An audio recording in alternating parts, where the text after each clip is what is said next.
Demikian pula halnya dengan anak manusia pada hari kedatangannya kelak. Kerajaan Allah sudah dimulai sekarang ini dan saat ini. Dan kita akan tetap menemuinya bersama dengan anak manusia pada hari kedatangannya kelak. Ketika nanti kita dipersatukan dengan Yesus. Saudara, semoga pesan Injil hari ini jelas. Dari bacaan pertama kita memahami arti kebijaksanaan. Dan dalam bacaan Injil kita memahami makna kerajaan Allah. Semoga kita bisa menghadirkan kerajaan Allah dalam hidup kita sehari-hari dengan penuh kebijaksanaan seperti yang diharapkan dalam bacaan pertama.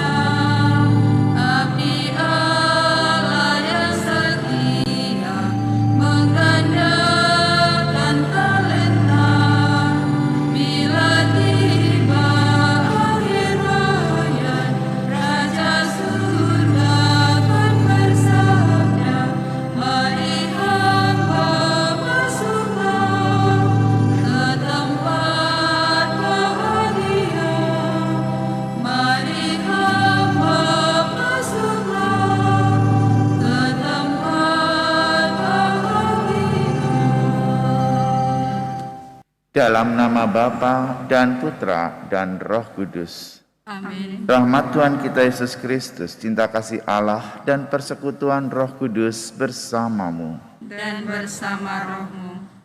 Bapak, Ibu, Oma, Opa, baik yang ada di gereja maupun yang mengikuti secara streaming. Hari ini gereja memperingati Santo Martinus dari Tours, seorang militer yang memberikan mantelnya bagi seorang pengemis untuk menyelamatkan dia dari mati kedinginan. Berani berbagi kepada sesama apa yang kau perlukan sendiri. Itulah moto dari Martinus dari Tours. Ketika bertobat, ia meninggalkan kemiliterannya dan belajar pada Hilarius Uskup Poitiers. Sebagai imam, ia mendirikan biara pertama di Perancis. Kelak ia menjadi uskup di Tours dan menyebarluaskan Injil di Perancis Tengah. Intensi kita pada pagi hari ini mendoakan Papa Johannes Samali yang telah meninggal 24 tahun yang lalu. Syukur atas ulang tahun ke-66 Ibu Rita Kurnia Jaya. Syukur atas hari ulang tahun perkawinan ke-31 Ignatius dan Bernadetta Dwi Handayani. Saudara, mari kita siapkan hati dan budi kita seraya mohon ampun kepada Tuhan atas segala dosa dan kesalahan kita. Saya mengaku Kepada Allah yang Maha Kuasa dan kepada saudara sekalian, bahwa saya telah berdosa dengan pikiran dan perkataan, dengan perbuatan dan kelalaian. Saya berdosa, saya sungguh berdosa. Oleh sebab itu saya mohon kepada Santa Perawan Maria, kepada para malaikat dan orang kudus, dan kepada saudara sekalian, supaya mendoakan saya pada Allah Tuhan kita. Semoga Allah yang Maha Kuasa mengasihani kita, mengampuni dosa kita, dan menghantar kita ke hidup yang kekal. Amin. Marilah kita berdoa. Allah Bapa kemuliaan para kudus, Uskupmu Santo Martinus meluhurkan dikau baik dengan kehidupan maupun dengan kematiannya. Perbaharuilah kiranya dalam hati kami karya agung rahmat-Mu, sehingga maut ataupun hidup takkan mampu memisahkan kami dari cinta kasih-Mu. Demi Yesus Kristus, Tuhan dan pengantara kami. Amin. Bacaan dari Kitab Kebijaksanaan.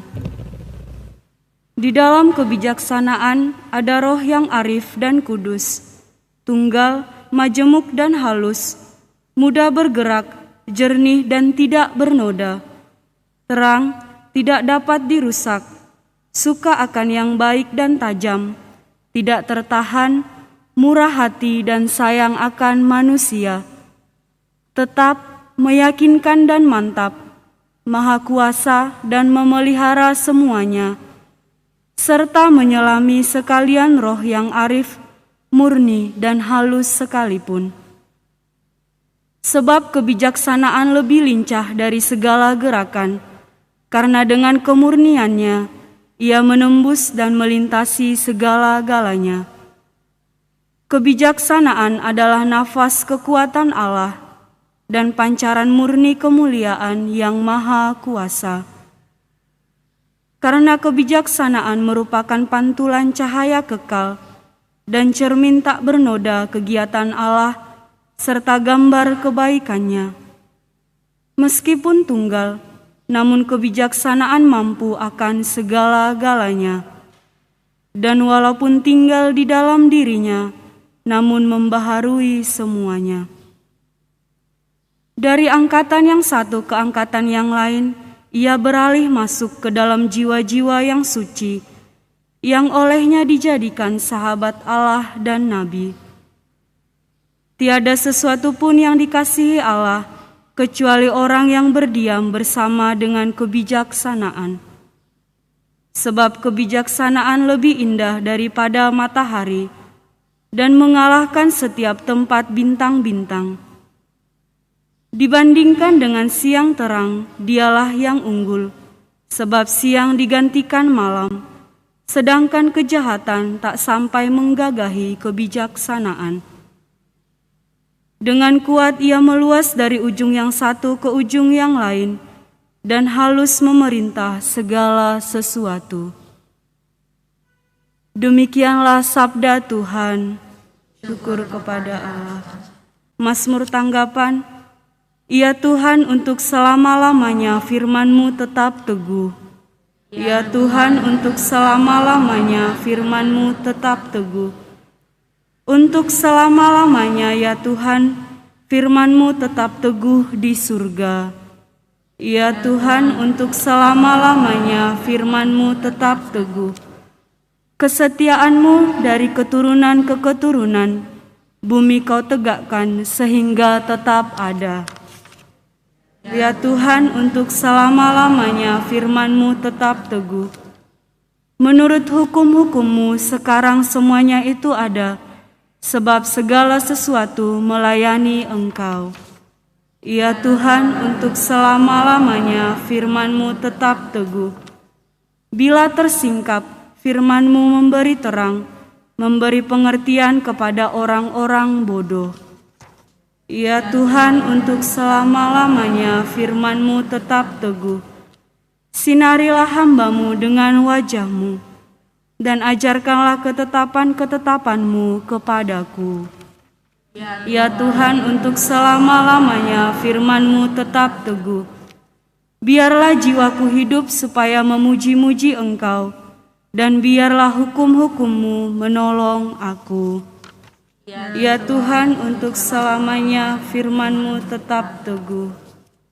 Bait pengantar Injil. Alleluia, alleluia, alleluia.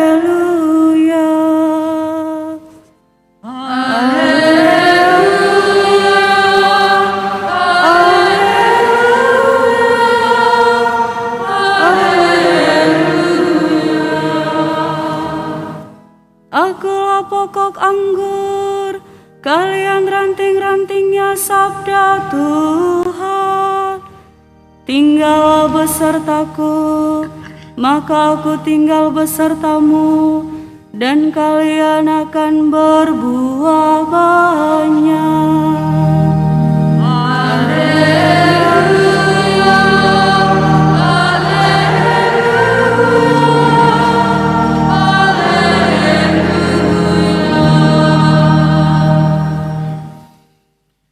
Tuhan bersamamu. Dan bersamamu. Inilah Injil Yesus Kristus menurut Santo Lukas. Dimuliakanlah Tuhan.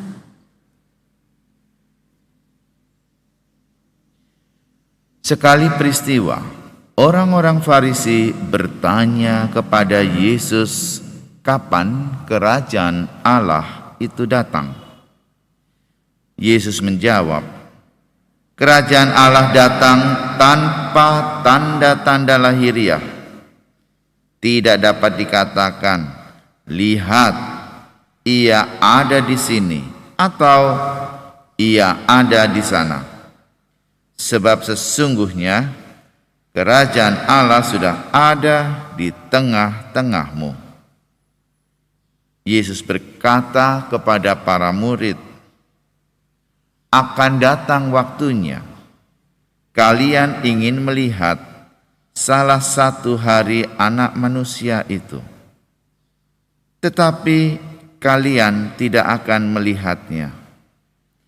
Orang akan berkata kepadamu, lihat, dia ada di sana. Lihat, dia ada di sini. Tetapi jangan kalian pergi ke situ. Jangan kalian ikut. Sebab seperti kilat memancar dari ujung langit yang satu ke ujung langit yang lain, demikian pula halnya dengan Anak Manusia pada hari kedatangannya kelak. Tetapi ia harus menanggung banyak penderitaan dahulu dan ditolak oleh angkatan ini. Demikianlah sabda Tuhan. Terpujilah Kristus. Saudara sekalian, pada peringatan Santo Martinus Tours, seorang militer yang bertobat kemudian menjadi imam dan akhirnya memberikan hidupnya untuk Tuhan, kita melihat ada karakter-karakter kekudusan yang juga ditemukan di dalam bacaan-bacaan pada hari ini. Dari bacaan pertama, kitab kebijaksanaan, kita memahami apa arti bijaksana.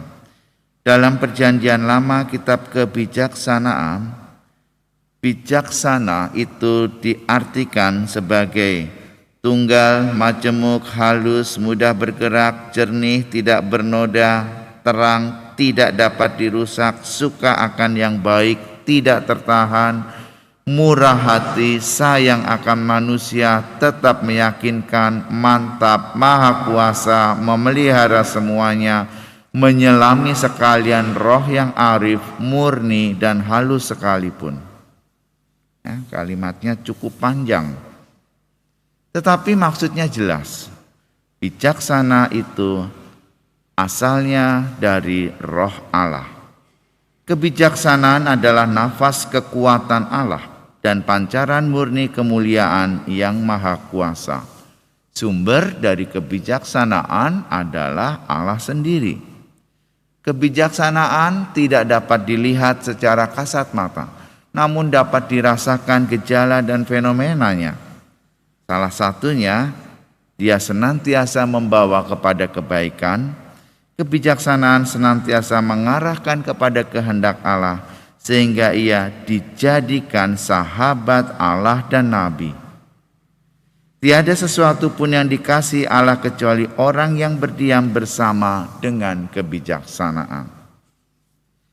Dalam bacaan Injil, kita berjumpa dengan diskusi antara Yesus dengan orang Farisi mengenai kerajaan Allah. Apakah itu kerajaan Allah? Apakah kerajaan Allah itu seperti istana yang bisa dikatakan, lihat dia ada di sini, atau lihat dia ada di sana, tetapi jangan kalian pergi ke situ? Apakah menunjuk pada suatu tempat atau merujuk pada suatu waktu? Tetapi Yesus jelas mengatakan, kerajaan Allah datang tanpa tanda-tanda lahiriah. Tidak dapat dikatakan, lihat ia ada di sini atau ia ada di sana. Sebab sesungguhnya kerajaan Allah sudah ada di tengah-tengahmu. Apa maksud kalimat ini? Kerajaan Allah adalah Allah yang meraja, Allah yang mendominasi, Allah yang hidup menguasai. Kalau Yesus mengatakan kerajaan Allah datang tanpa tanda-tanda lahiriah, karena kerajaan Allah tidak merujuk pada suatu tempat seperti istana, pada suatu waktu seperti masa lampau, masa sekarang, dan masa yang akan datang, tetapi merujuk pada suatu suasana atau situasi. Suasana seperti apa di mana Allah meraja? Suasananya jelas. Ia harus menggambarkan bagaimana ajaran Yesus diterapkan. Ada kasih, ada damai sejahtera, ada keharmonisan, ada kerukunan, ada saling memaafkan. Sebab seperti kilat memancar dari ujung langit yang satu ke ujung langit yang lain, demikian pula halnya dengan Anak Manusia pada hari kedatangannya kelak. Kerajaan Allah sudah dimulai sekarang ini dan saat ini, dan kita akan tetap menemuinya bersama dengan Anak Manusia pada hari kedatangannya kelak, ketika nanti kita dipersatukan dengan Yesus. Saudara, semoga pesan Injil hari ini jelas. Dari bacaan pertama kita memahami arti kebijaksanaan, dan dalam bacaan kedua Injil kita memahami makna kerajaan Allah.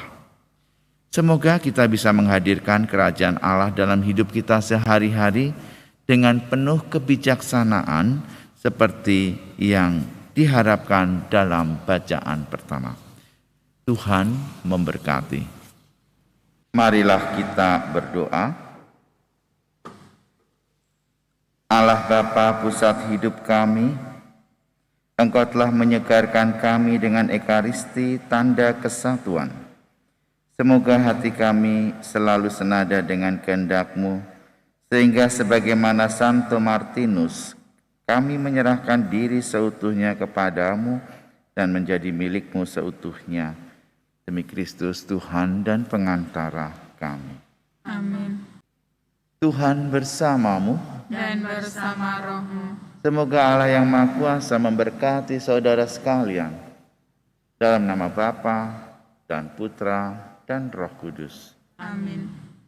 Saudara sekalian, dengan ini ekaristi kita sudah selesai. Marilah kita pergi, kita diutus. Syukur kepada Allah.